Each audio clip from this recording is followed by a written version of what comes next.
Hola, hola chicos. Buen día. Buen Buen día, día. ¿cómo van? Buen día. Buen día. ¿Cómo andan todos? Bien, bien. ¿Todo bien? Liberen los micrófonos,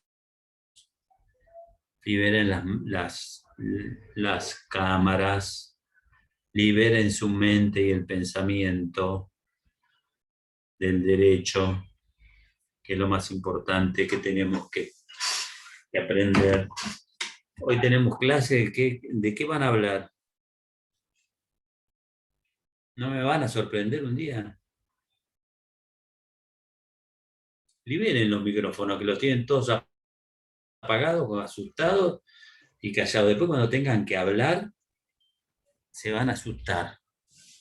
Abran todos los videos. Bueno, escúchenme. Eh, algunas dudas, vamos a hacer algunas preguntas. Hoy vamos a hablar de efectos de los contratos bilaterales onerosos. Espero que hayan leído algo. Quiero creer que leyeron. Confío en la ingenuidad de mi parte, en el sentido de que vamos a hablar un tema que es bastante importante, que hace a los contratos bilaterales, pero hace a los contratos en general, porque, digamos, son dos institutos propios de los contratos onerosos, perdón, son dos institutos propios de los contratos onerosos, pero esto no quiere decir que son exclusivos de ellos. ¿Están de acuerdo o no con lo que digo? Pongan las cámaras, abran Agustín, Alexis, Camila, Renzo, Juan Pablo. Abran sus cámaras, por favor, y liberen los micrófonos, chicos. Camila, Juan Pablo, Renzo, Agustina, Martín. Liberen los micrófonos. Veo que tengo una autoridad bárbara con ustedes. ¿Ninguno libera el micrófono? No tengan vergüenza. Ya entramos en la recta final, es la última semana. Profe, yo tengo Así una que pregunta. a mí me gusta. Dale, pregunta. No sé si tiene que ver mucho con lo que estabas diciendo, pero no llego a entender bien el tema de la estipulación a favor de terceros. Ajá.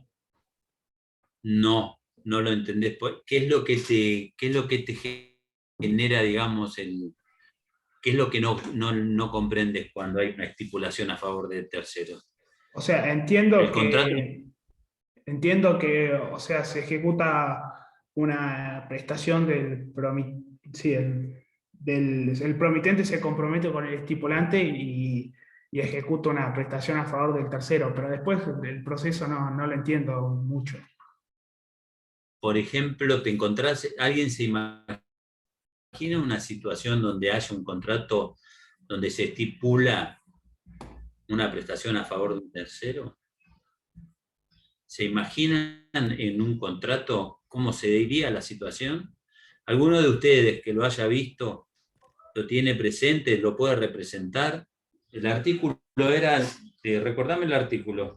Es el 1027. 1026. Les digo que me recuerden porque no lo tengo presente ahora.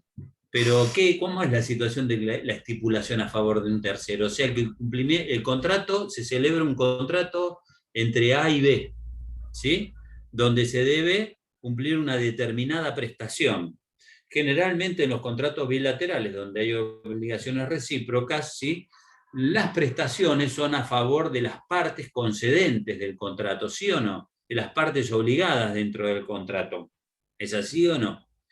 Pero puede ser que el contrato contenga la obligación de que esa prestación, el destinatario de una de las prestaciones que genera el contrato, no sea una de las partes que lo celebró, sino que el beneficiario quien sea, un tercero.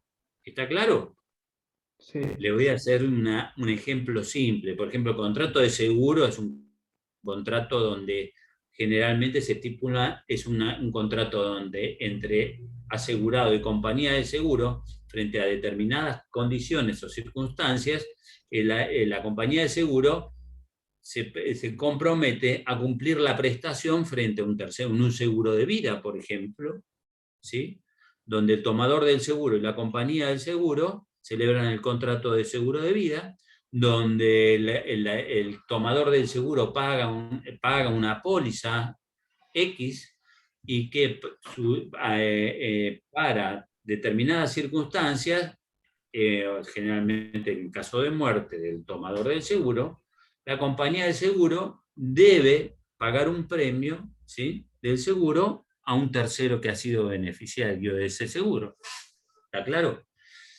Por ejemplo, la constitución de rentas vitalicias, que se puede hacer a favor de un tercero, también es una estipulación a favor de un tercero.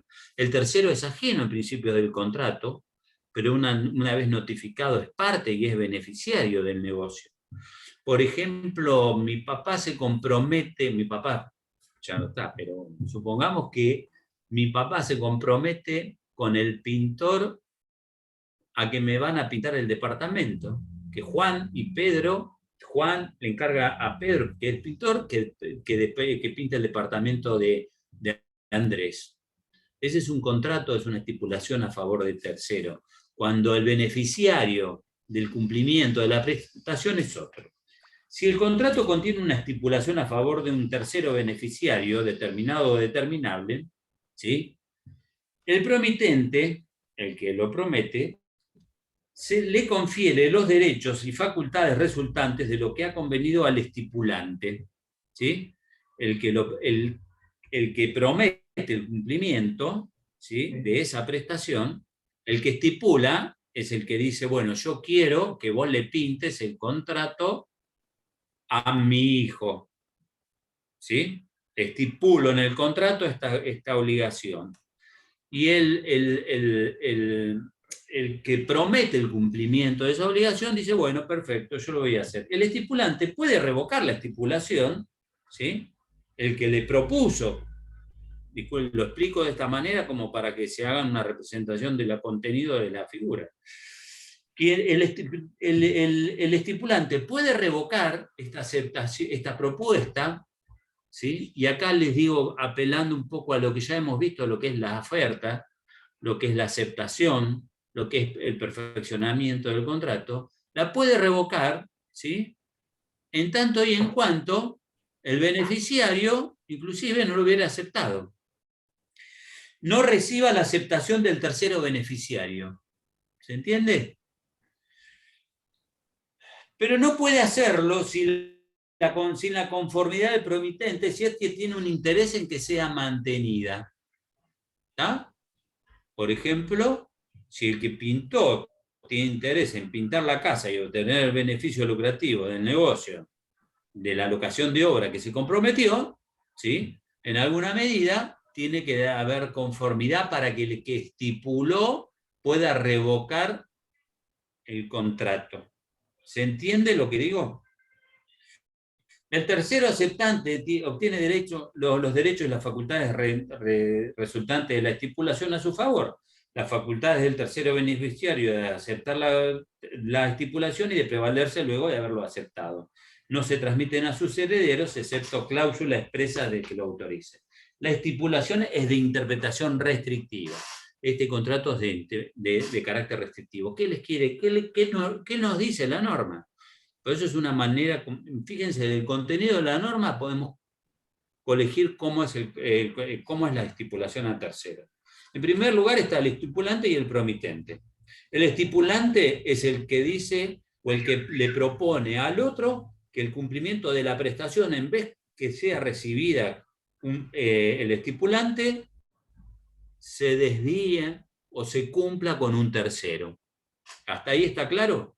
Sí. Este tercero es un tercero ajeno al contrato. En principio es un tercero que va a tener un interés legítimo, no es un simple tercero. ¿Estamos?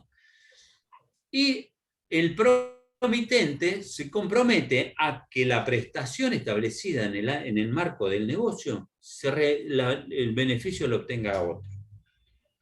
¿El estipulante puede revocar esta propuesta? la puede revocar este contrato, puede revocar su voluntad, puede revocarla en tanto y en cuanto el tercero no la haya aceptado o no haya sido notificado. ¿Qué particularidad tiene?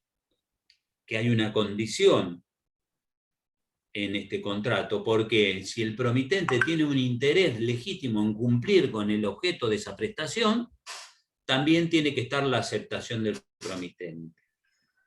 Ahora bien, una vez que el tercero beneficiario la acepta, ¿sí? Sí. En alguna medida se coloca en la posición del estipulante, o sea, es el beneficiario del contrato y tiene derecho a exigir el cumplimiento de esa prestación. De un contrato que inicialmente no celebró, pero que luego se incorpora al contrato. ¿Por qué? Porque es un beneficiario. Lo vamos a ver también de manera bien concreta, por ejemplo, cuando veamos la constitución de lo que es el contrato de renta vitalicia. Cuando hay un constituyente de la renta, ¿sí? Cuando hay un obligado de la renta y cuando hay un tercero beneficiario. Es decir, esto es el caso típico de la estipulación a favor de un tercero, ¿sí? El contrato es válido entre promitente y estipulante y se los distingue o se los califica de esa manera como para poder distinguirlos del beneficiario. ¿Te quedó claro, Juan? Sí, un poco la parte de cuando el tema de la revocación, no sé, no lo entiendo muy claro, pero nada, esa parte. Bueno, pero vamos, porque no tenés claro lo que es la oferta y la aceptación, y no tenés claro lo que es el perfeccionamiento del contrato. Porque si vos tenés claro los conceptos de... Por eso les digo, fíjense cómo todo tiene... O sea, no tenés claro cuándo se perfecciona el contrato, hasta qué momento puede ser revocada la oferta. Es decir, en este contrato, que es una cláusula específica que hace al objeto de la prestación, ¿sí? ¿Por qué? Porque el cumplimiento esencial de la prestación está determinado por qué.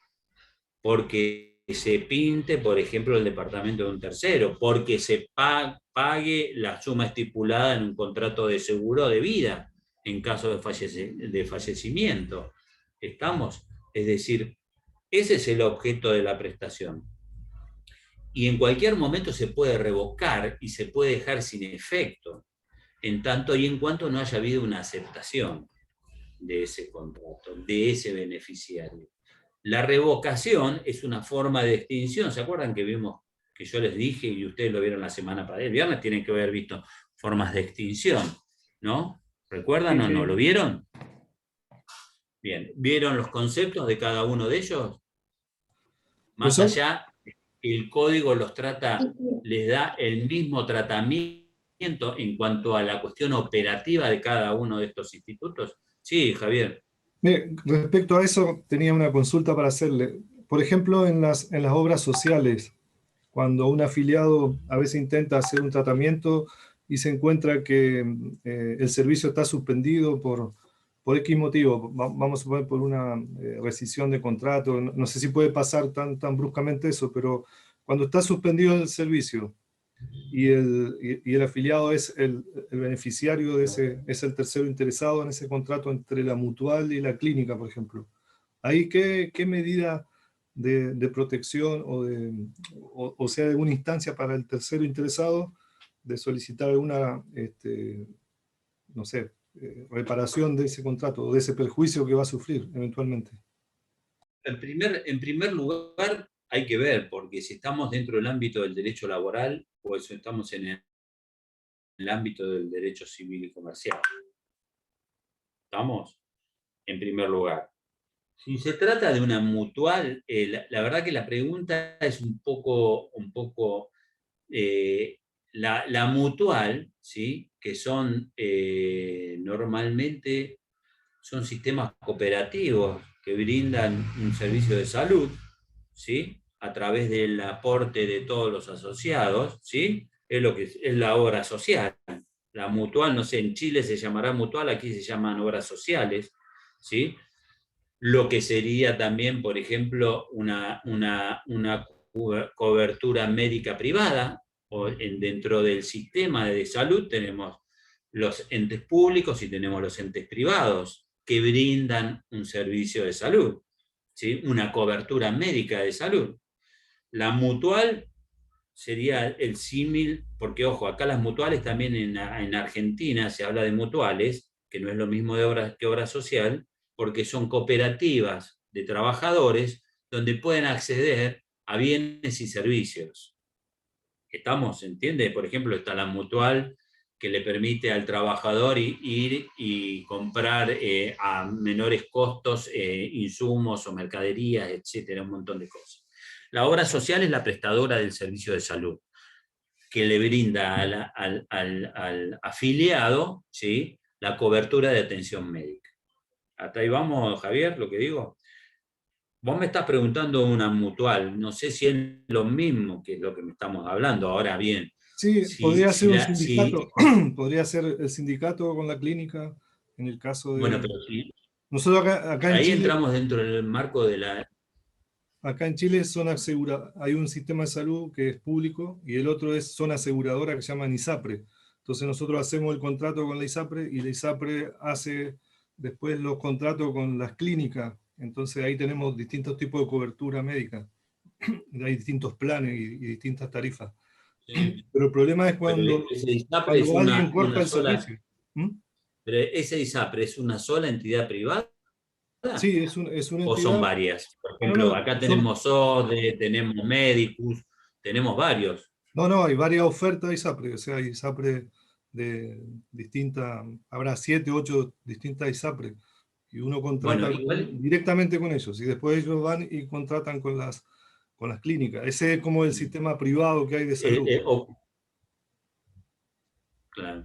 Bueno, el tema es que puede ser que la prestadora del servicio de salud o que tiene el contrato con el centro de salud, que puede ser también del Estado, puede ser público, puede ser privado, ¿estamos? Generalmente, si es un sistema de salud, una mutual de salud pública con el servicio de salud público, generalmente siempre hay prestaciones. O sea, que tengan disponibilidad es otra historia. ¿Tá? Pero es un contrato público entre el Estado, del servicio de salud que brinda el Estado. El problema se da con las empresas privadas que tienen contratos de salud con la medicina privada. Si vos, por ejemplo, tenés un seguro médico, yo tengo un seguro médico, por ejemplo, si fuera acá, OSDE, y de golpe se cae el contrato que tiene OSDE con la clínica X, esa clínica no me va a dar la cobertura. Tendré que ir a otro lugar, pero no me va a dar la cobertura. Porque en realidad ese contrato es entre ellos. Entonces a mí me reducirá la cartera de servidores o de prestadores que me dan ese servicio. Pero nos estamos yendo un poco del tema, digamos. ¿Pero se entiende lo que digo? Sí, clarito, gracias.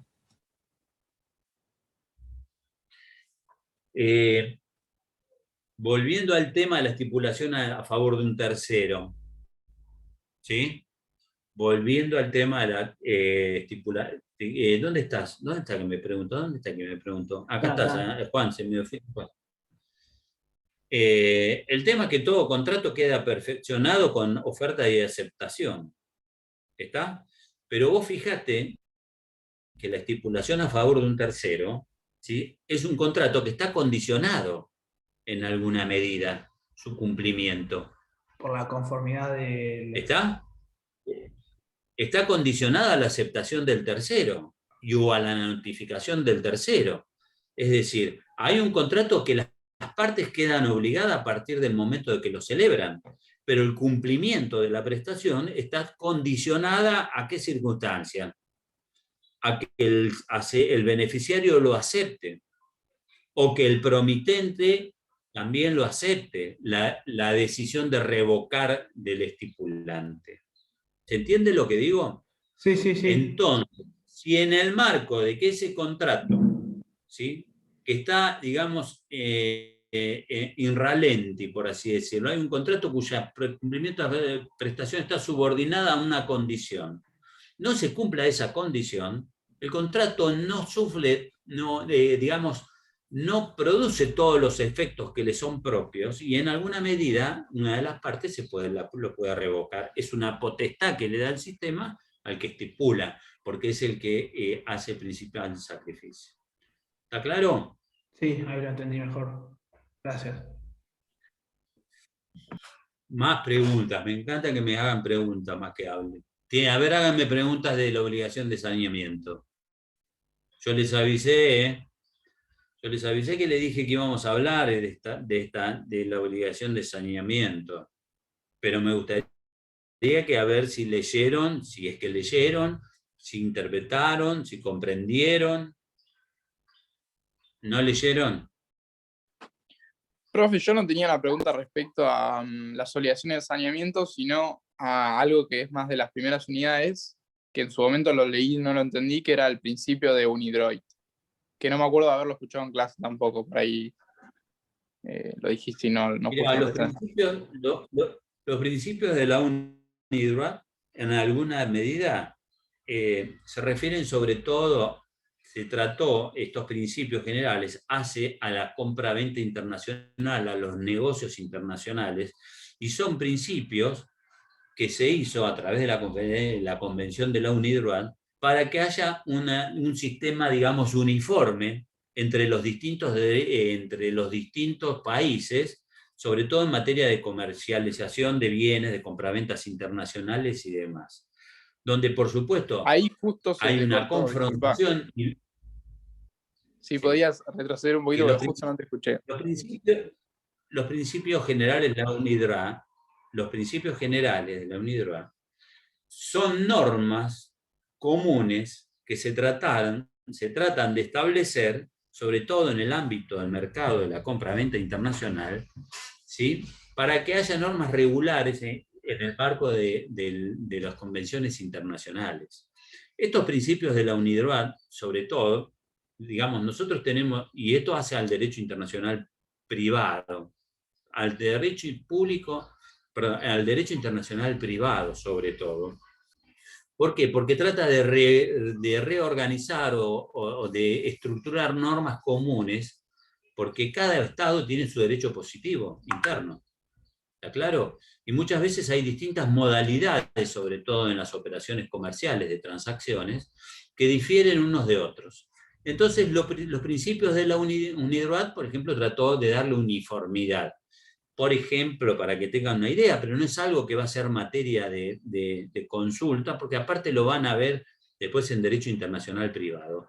Pero, por ejemplo, en la uniformidad de interpretación de las formas y de las reglas que hacen a los contratos internacionales.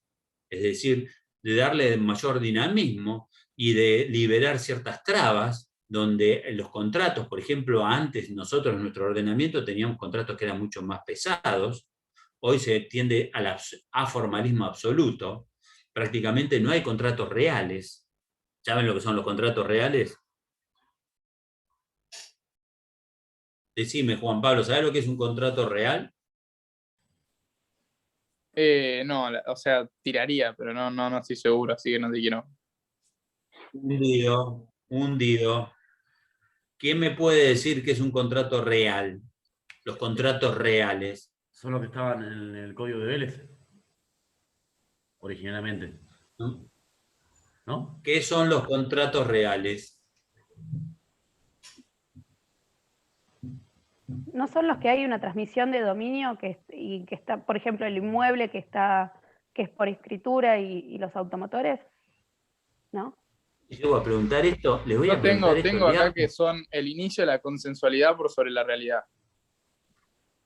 Pero no me la acordaba. Bien, Sí. estamos yendo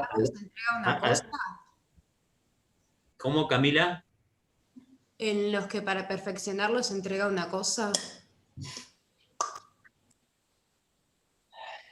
Sí, hoy la tendencia, todos los contratos, no hay se tiende al aformalismo, porque el hecho de la formalidad es hacer que el contrato sea más pesado en cuanto a la formación del consentimiento. ¿Se acuerdan el concepto de forma, no? me imagino que tiene una idea de lo que son las FOIAs, el concepto de forma, ¿sí? Van a dar el viernes, ¿se acuerdan qué tipo de clases de forma hay? De sumo. Pero lo que dice Carmina o Carmina. Carmina, lo que dice Carmina es lo correcto.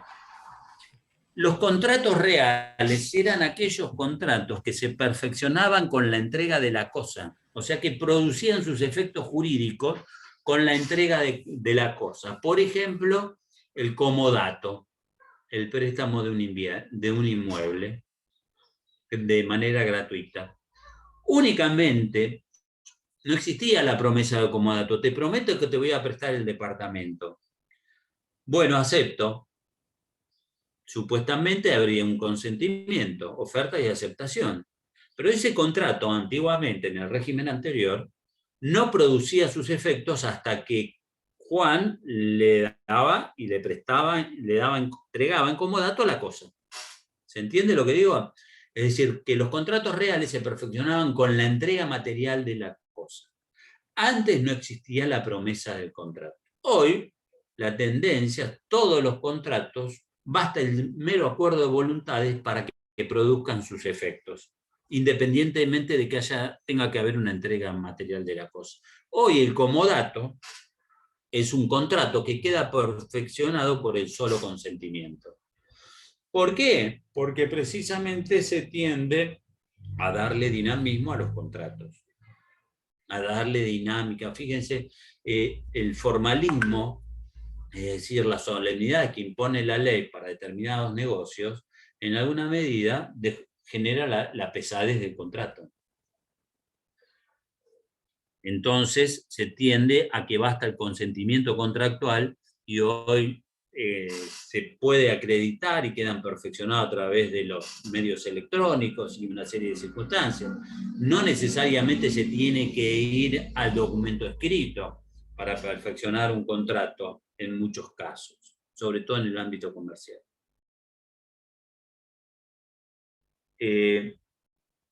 Entonces, volviendo a la pregunta de Juan Pablo, la UNIDROIT precisamente trató de darle uniformidad a esto en los contratos, donde solo bastaba el siempre de acuerdo con voluntades para que quedaran obligados y comprometidos las obligaciones que generaban, y innumerables más de disposiciones de la UNIDROIT que en alguna medida se imaginan que si no tienen presente lo que son las formalidades en los contratos o lo que es un contrato real, si le llego a exigir las normas de la UNIDROIT, directamente no aprueba ninguno. Y como eso se va a estudiar aparte en el derecho privado internacional, en alguna medida eran normas de referencia, pero no los puedo, o sea, porque no sepan la UNIDROIT, no puedo considerar, ni se lo voy a tomar tampoco. Me parece más grave que no sepan lo que es un contrato real de un personal, que hace al perfeccionamiento del contrato. ¿A cuándo nace la vida del derecho? ¿Quién me está chateando? Un seguro de vida. Bueno, ¿estamos? ¿Me preguntan más cosas o quieren que hablemos ya de saneamiento? ¿Qué Yo vieron quiero preguntar, de saneamiento? Dale, Victoria, buenísimo. cuando hablamos de la forma de los contratos, hay contratos que sí o sí tienen que ser celebrados por escritura pública, y decía que uno era los contratos que tengan como objeto derechos dudosos o litigiosos sobre inmuebles. Y después en el artículo de la transacción dice que deben ser hechos, la transacción tiene que ser hecha por escrito. Y no entiendo. Muy buena pregunta, te voy a decir por qué. Viene un poco a colación de lo que estábamos hablando del formalismo. Nosotros sabemos que existen los instrumentos públicos y los instrumentos privados, ¿sí o no? Sabemos también que la eficacia que tiene uno respecto de otros, lo tenemos presente. El instrumento privado es un documento válido entre las partes, ¿sí? que tiene fuerza vinculante, que tiene fuerza obligatoria y hace plena fe entre las partes que lo celebran, pero su eficacia es relativa frente a terceros, ¿sí? ¿Se entiende? Salvo que hoy el sistema te dice salvo que tenga fecha cierta, sea certificada la firma ante escribano público, esté agregado un documento público, o a consecuencia del fallecimiento de una persona, ¿sí? Le da fecha cierta al documento, y eso hace que tenga cierta eficacia respecto de terceros. Ese es el instrumento privado. El instrumento público son documentos que hacen plena fe por sí mismos, pero además sus efectos se propagan respecto de todos, de los terceros. Le da seguridad jurídica al acto y le da publicidad y hace que sea oponible a los terceros que no intervinieron en el acto. ¿Hasta ahí vamos? En la compra-venta de un bien inmueble, por ejemplo, se requiere la escritura pública. La escritura pública se requiere y es el título suficiente y adecuado para transferir la propiedad de la cosa. ¿Está claro lo que digo? El boleto de compra-venta, que es un instrumento privado que refleja una compra-venta de un bien inmueble, el boleto de compra-venta de un bien inmueble, que refleja una operación inmobiliaria de transferencia de una propiedad, de una cosa a otro, en realidad, no es un instrumento adecuado para transferir el dominio. ¿Se entiende lo que digo? Es decir, el sistema te dice, en estos casos se requiere la escritura pública, cuando se trata de un bien inmueble registrable. Hasta ahí vamos. También se va a requerir la escritura pública cuando se trata de derechos litigiosos o dudosos. Digamos, cuando se transmiten derechos litigiosos o dudosos. ¿Qué son derechos litigiosos o dudosos? Los derechos litigiosos son cuando alguien quiere transmitir un derecho que otro se lo está discutiendo en juicio y está relacionado con la evicción. Cuando hay un tercero que, por ejemplo, reclama un mejor derecho sobre una cosa que se transmite. ¿Está claro? Entonces el transmitente debe responder por evicción, pero en definitiva es un derecho litigioso, dudoso. Inclusive, es un derecho litigioso. Pero también puede ser dudoso el derecho, porque todavía no ha sido reconocido judicialmente. Por ejemplo, en el caso de que haya un boleto de compra-venta privado, ¿sí? Un boleto de compra-venta de un bien inmueble en un instrumento privado que no tiene las formas de la ley, y aparece otro que reclama tener un título mejor o un boleto de compra-venta con firma certificada posterior, ¿sí? Entonces hay dudas sobre una circunstancia o la otra, y en caso de querer transmitirse esos derechos dudosos, donde todavía quien lo esgrime no tiene un derecho cierto sobre lo que quiere transmitir, ¿está claro? O el caso del heredero aparente, por ejemplo, también cuando quiere transferir los derechos hereditarios, en el caso de un heredero aparente, donde todavía no tienen la investidura de heredero ni la declaratoria de heredero, entonces también ahí estamos frente a una situación dudosa. Cualquier transmisión de esos derechos se deben hacer por escritura pública. Las transacciones, ¿qué son? Es una forma de extinción de las obligaciones, ¿se acuerdan o no? Cuando había concesiones recíprocas entre las partes sobre derechos dudosos o litigiosos, ¿sí o no? Yo tengo un derecho, yo reclamo 4 o 5 y hay dudas sobre el monto, la existencia, etcétera. Hay dudas sobre el derecho que se transmite, hay discusiones o hay un litigio de por medio, y la transacción es una forma de extinción de las obligaciones, si la recuerdan, donde hay una composición de intereses y donde ambas partes en alguna medida renuncian para llegar a un acuerdo. El viejo artículo 878 del Código Civil de Vélez establecía que las transacciones debían hacerse en instrumento público bajo pena de nulidad.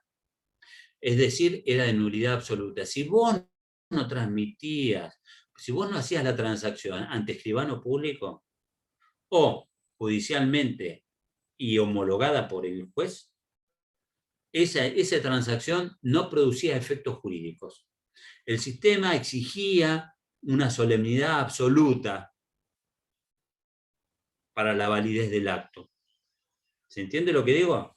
Como hoy el sistema exige la nulidad absoluta para el caso de transmisión de bienes inmuebles a título gratuito, ¿sí? Para las donaciones o la constitución de una renta vitalicia gratuita. Pero la transacción, la novedad que incorpora el código y va en consonancia con todo este desplazamiento del formalismo que existe en nuestro sistema, hoy, para la transacción, que siempre recae sobre cuestiones dudosas o litigiosas, ¿sí? Basta que se celebre por escrito para que ya produzca efectos jurídicos.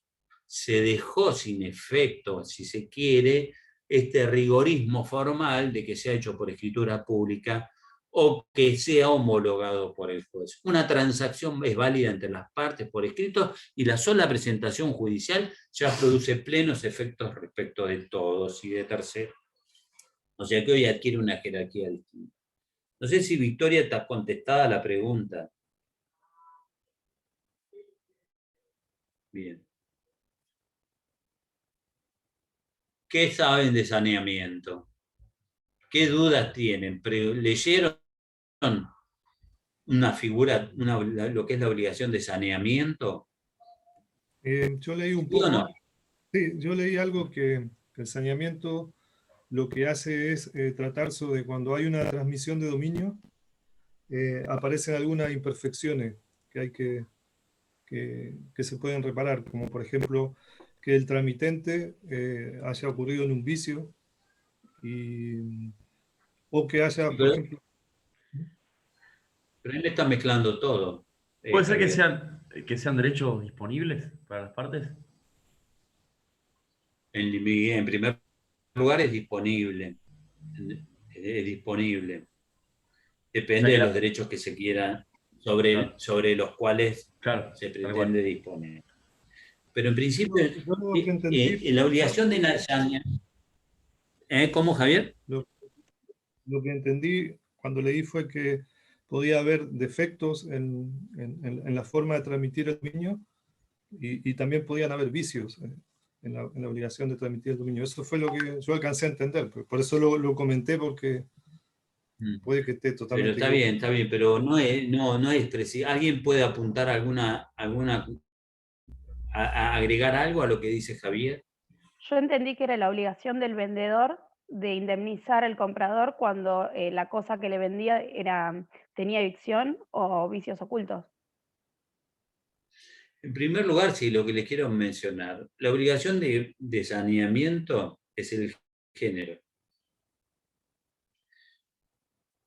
Y la integran lo que se denomina garantías de evicción y vicios redhibitorios.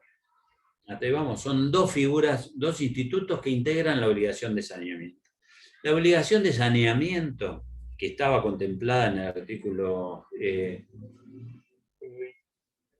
2401, creo, del viejo código, pero la obligación de saneamiento hablaba de evicción y saneamiento. Confusión. En realidad hoy el ordenamiento lo mejora, porque a partir del artículo 1032 habla del capítulo de la obligación de saneamiento, que es una obligación propia, y ahora me van a decir a ver cómo interpretan esto lo que digo, es una obligación propia de todos los contratos onerosos. ¿Qué quiero decir esto si yo les pregunto? ¿Qué quiero significar yo que diga que es una obligación propia de todos los contratos onerosos? ¿Cómo me lo contextualizan dentro del esquema de la figura de los contratos en general? Con esta pregunta, por ejemplo, en un examen oral, ustedes me están contestando lo que sepan de obligación de saneamiento con lo que ya vieron. ¿No se les ocurre? Es una obligación propia de todos los contratos onerosos. Por lo tanto, dentro de la estructura de los contratos, ¿cómo lo ubicamos? Un contrato bilateral.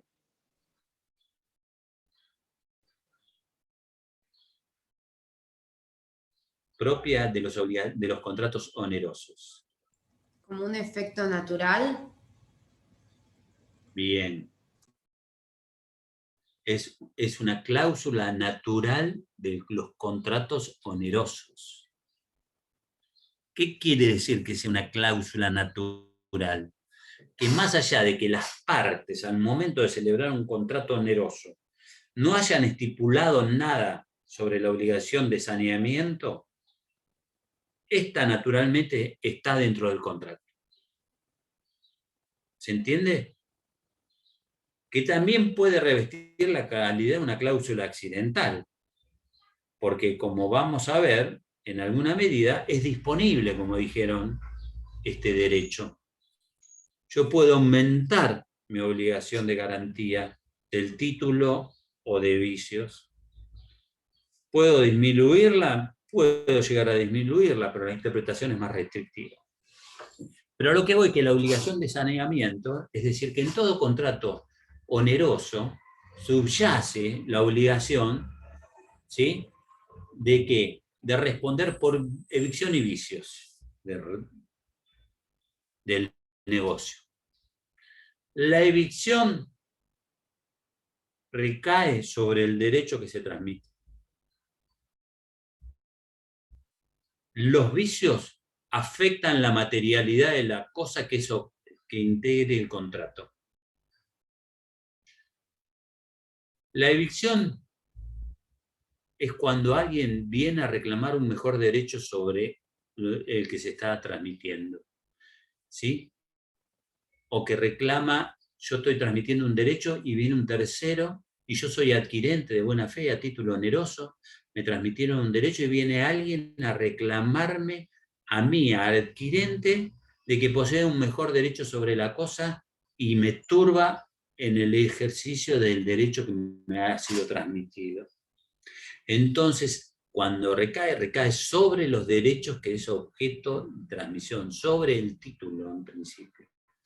En cambio, los vicios afectan la materialidad de la cosa, son defectos que afectan la materialidad de la cosa, que tienen que ser graves, ocultos y anteriores a la transmisión por a título oneroso de la cosa que integra el contrato.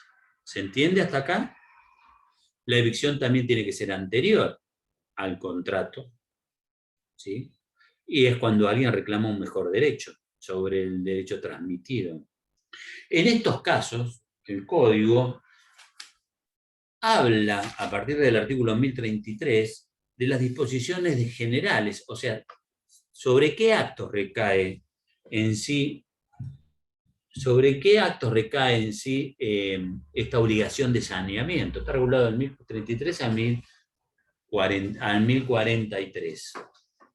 Recae, en general, esta obligación sobre todos los bienes que se transmiten a título oneroso.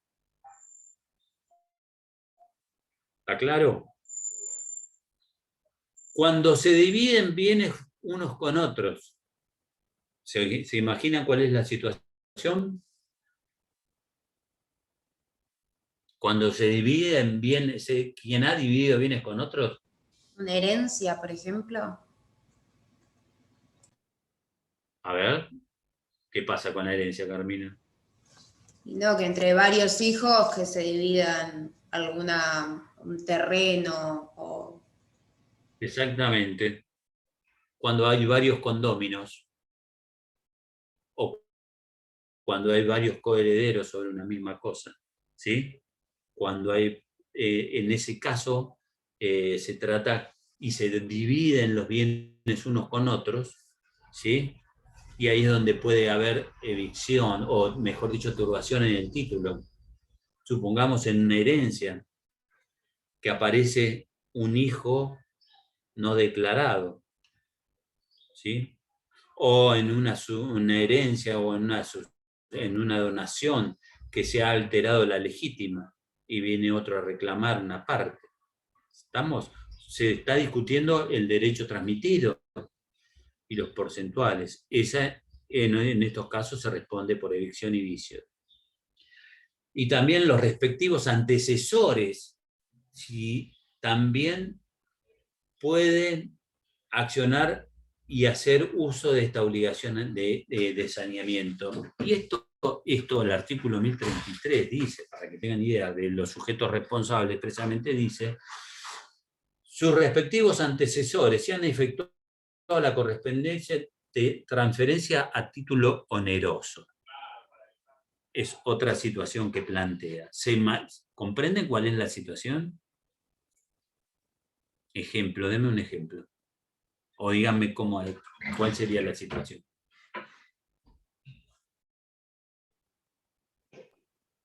A le vende algo a B, B algo a C, C a D, D acciona directamente contra A y no contra todos los demás, si está afectado. Muy bien, esa es una opción. O por ejemplo, B, que lo recibió a título gratuito, en virtud de un título anterior, que es turbado, ¿sí? Aún habiéndolo recibido a título gratuito, puede ir contra el antecesor del título. Por eso dice que los antecesores, si han efectuado la correspondencia y transferencia a título oneroso, ¿sí? También pueden llegar a plantearla. El adquirente a título gratuito puede ejercer en su provecho las acciones de responsabilidad por saneamiento correspondiente a sus antecesores. Esta obligación comprende tanto evicción como vicio. ¿Está claro? Es decir, y la obligación de saneamiento es una de las obligaciones. ¿Dónde la ubicarían ustedes esta obligación de saneamiento dentro de la estructura de la movilidad del contrato, de la dinámica del negocio?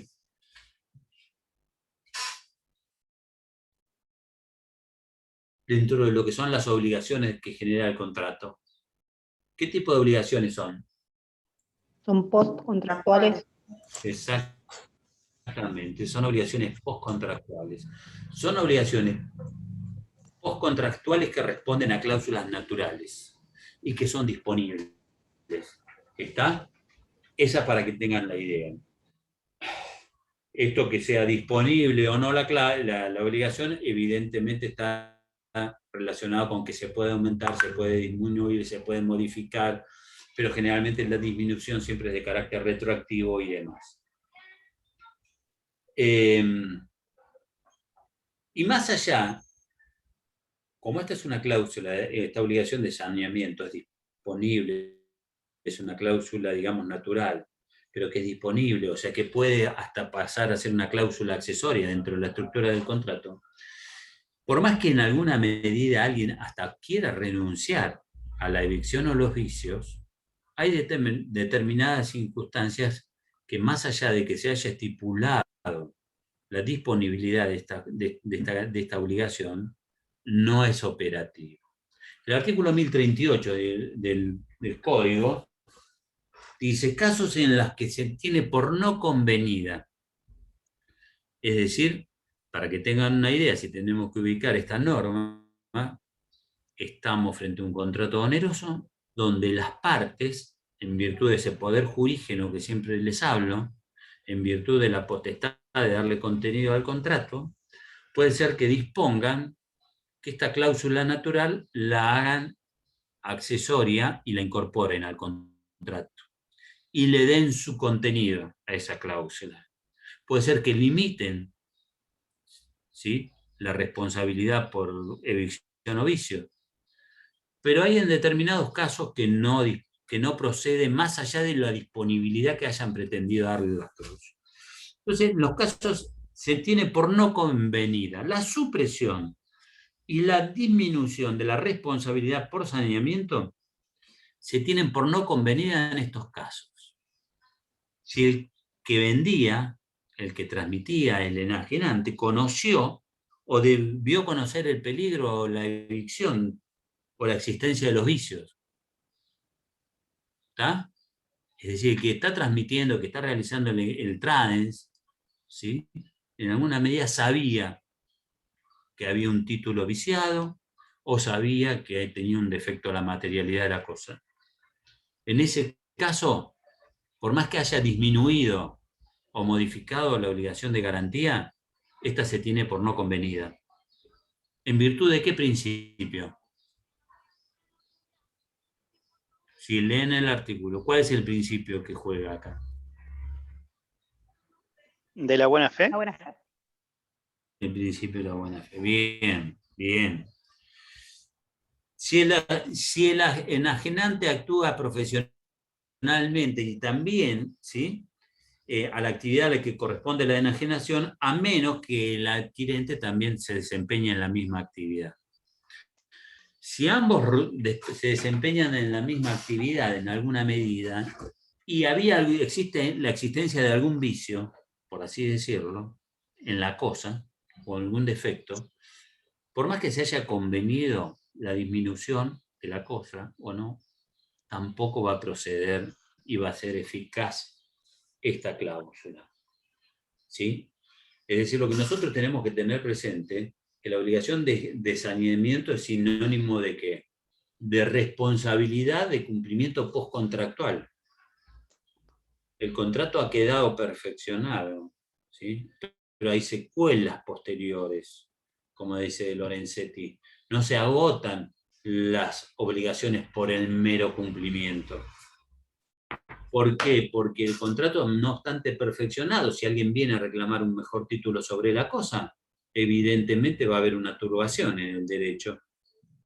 Y en estos casos, el transmitente tiene que salir a responder y a liberar al adquirente de esa turbación del derecho. O si he adquirido una cosa y dentro de un plazo X, que ya vamos a ver, aparece algún vicio o un defecto que afecta a la materialidad de la cosa y que era anterior, ¿está claro? En alguna medida lo vamos a poder reclamar.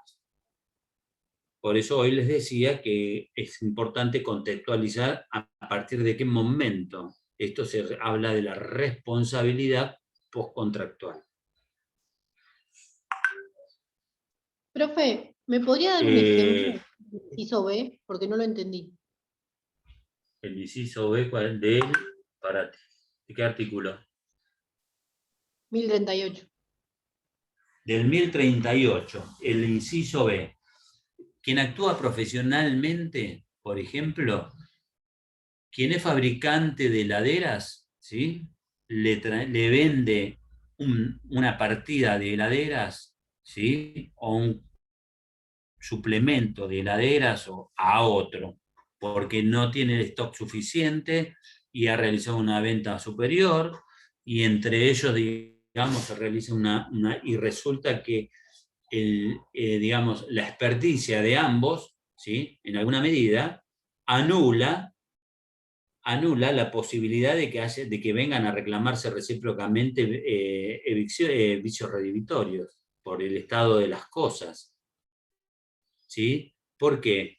Porque el vicio tiene que ser oculto, anterior y grave. Pero la realidad es que cuando se presume que alguien tiene un conocimiento específico de lo que está adquiriendo, en alguna medida, ¿sí?, aquí el sistema dice, bueno, en estos casos no va a proceder que venga a reclamarme evicción o vicios sobre ello, sobre la cosa en sí mismo. Es decir, cuando ambos, obviamente que va a ser también una cuestión de prueba, porque yo puedo ser un conocedor del tema, pero las circunstancias del contrato y demás me pueden llevar a que esa cláusula y está relacionado con la buena o mala fe del adquirente o del transmitente. ¿Se entiende? Pero cuando ambos son profesionalmente, se realizan la misma actividad y son conocedores, porque cuanto mayor es el deber de conocimiento de las cosas, mayor es el deber de diligencia que tiene cada uno de ellos. Y no puede venir a alegar el desconocimiento de las circunstancias o de las cosas que se hubieran transmitido, por ejemplo. ¿Está claro, Yamila? Sí, sí, gracias.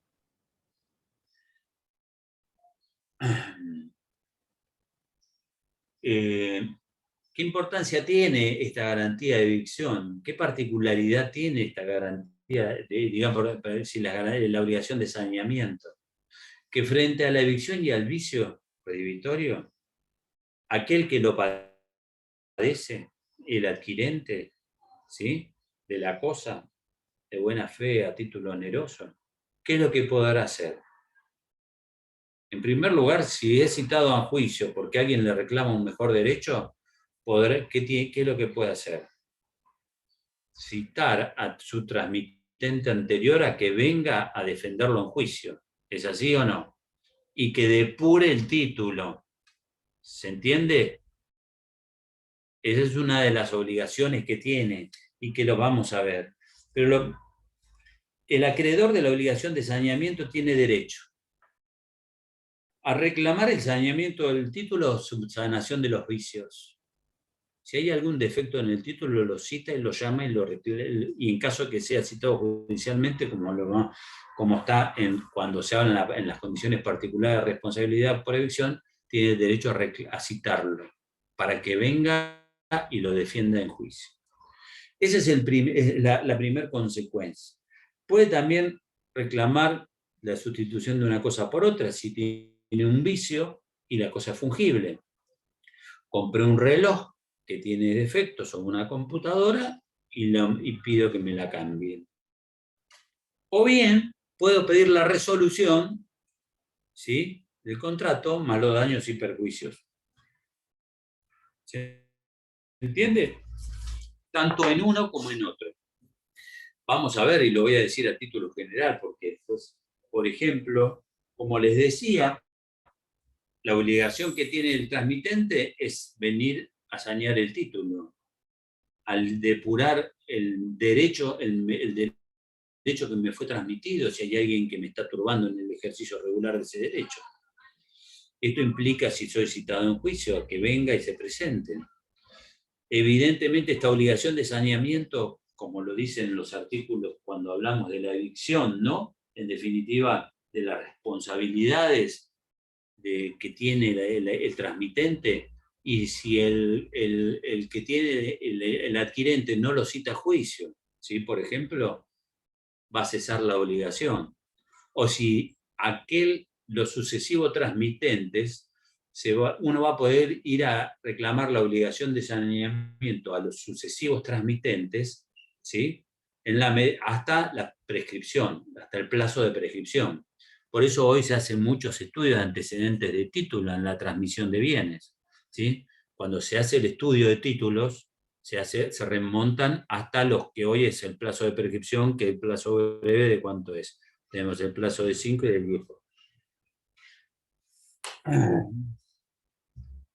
10. Normalmente, para que tengamos una idea, esta responsabilidad, en alguna medida, implica que siempre el que transmite debe responder por la existencia y la legitimidad de lo que transmite. Que está transmitiendo un derecho cierto y que es el titular de ese derecho y que lo puede transmitir. Lo vamos a ver cuando veamos sesión de derechos. Ya lo vieron en obligaciones. Que el cedente siempre responde por la existencia y legitimidad del título, salvo que lo esté cediendo como dudoso o como litigioso.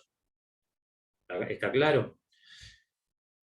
Y en el caso, por ejemplo, de que sea, en el caso de los vicios redhibitorios, en primer lugar, existe un plazo de caducidad para invocar el vicio y un plazo de prescripción de esta acción.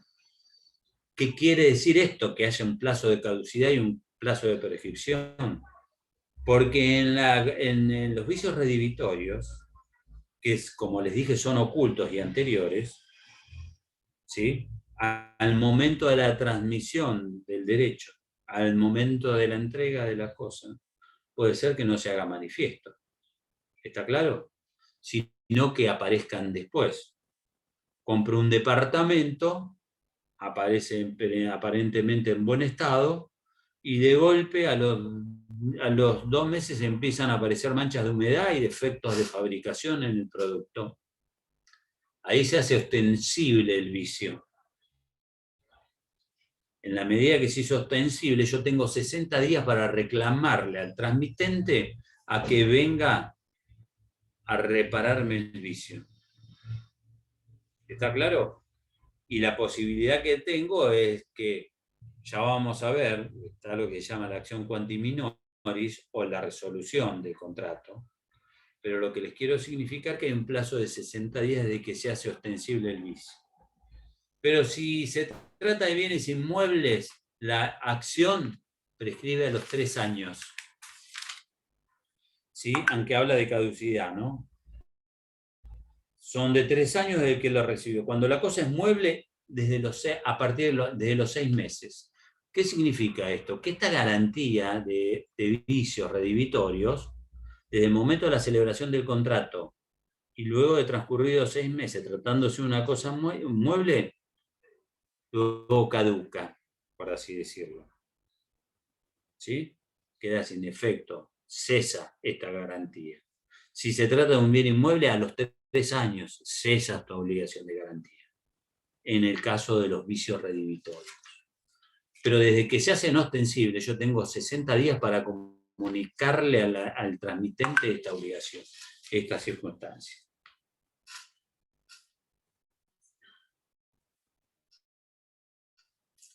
Hasta acá está claro, y hay algo que es importante. Hay algo que es importante en el tema, que la obligación de saneamiento incorpora acá lo que se llama reclamar los daños. ¿Por qué les digo esto? Porque en los vicios redivitorios, uno, ¿qué es lo que puede hacer? Ante la existencia de un defecto que afecta la materialidad de la cosa y la hace impropia para su destino, puede ser que el defecto tiene que ser grave y anterior, ¿no es cierto? Pero si yo compro un vehículo y resulta que tiene mal el sistema de transmisión de la caja de cambios, ¿sí?, que al principio funcionaba normalmente, evidentemente estamos ante un defecto grave, ¿sí o no? ¿Qué es lo que podemos exigirle nosotros? Que nos pongan una caja de cambio nueva, ¿sí? Y que además nos reparen un daño, porque hoy nos permiten exigir también la reclamación de un daño. O podemos exigirle la resolución, porque yo compré un auto nuevo, quiero que me den un auto nuevo de fábrica. No que me tengan que abrir el auto y ponerme una caja de cambios nueva. ¿Se entiende lo que digo? Es decir, hoy habla el código de la responsabilidad por los daños. Y en estos casos, no solamente se puede exigir el cambio de una cosa por otra, sino también se puede reclamar los daños que me ocasiona las circunstancias del contrato. Para que tengan una idea, el artículo 1040 dice, y esto es lo novedoso, porque antes en el sistema anterior no estaba especificado reclamar los daños, aunque sí se reclamaban, dice que el acreedor de la obligación de saneamiento, o sea, el adquirente, tiene derecho a la reparación de los daños en los casos previstos de la responsabilidad de saneamiento, ¿no? De reparar, o sea, por cambiar una cosa por otra, si es fungible, de reclamar la depuración del título o los vicios, o pedir la resolución. Excepto que, cuando no existe o cuando cesa esta responsabilidad, cuando el adquirente lo conocía o pudo conocer el peligro de evicción o la existencia de vicios. Si el vicio no es oculto y sabía que se estaba adquiriendo una cosa viciosa, evidentemente no puede reclamar evicción. O sabe que el título es dudoso, no va a poder reclamar, digamos, por daños. Si el enajenante no pudo conocer el peligro de evicción o la existencia de vicios, si la transmisión fue hecha a riesgo del adquirente, yo asumo las responsabilidades, asumo renuncio a reclamar vicios o la obligación de saneamiento. Si la adquisición resulta de una subasta judicial o administrativa, tampoco se puede reclamar por daños. La exención de la responsabilidad por daños, que contemplan el caso del adquirente que conoció los vicios o el enajenante no lo tenía presente, no puede invocarse por el enajenante que actúe profesionalmente en la actividad a la que corresponde la enajenación, a menos que el adquirente también se desempeñe profesionalmente. Y esto en alguna medida está en consonancia con el inciso B del artículo 1038. En cuanto mayor es el deber de conocimiento de las cosas, mayor es el deber de diligencia, y evidentemente no se puede. ¿Alguna duda?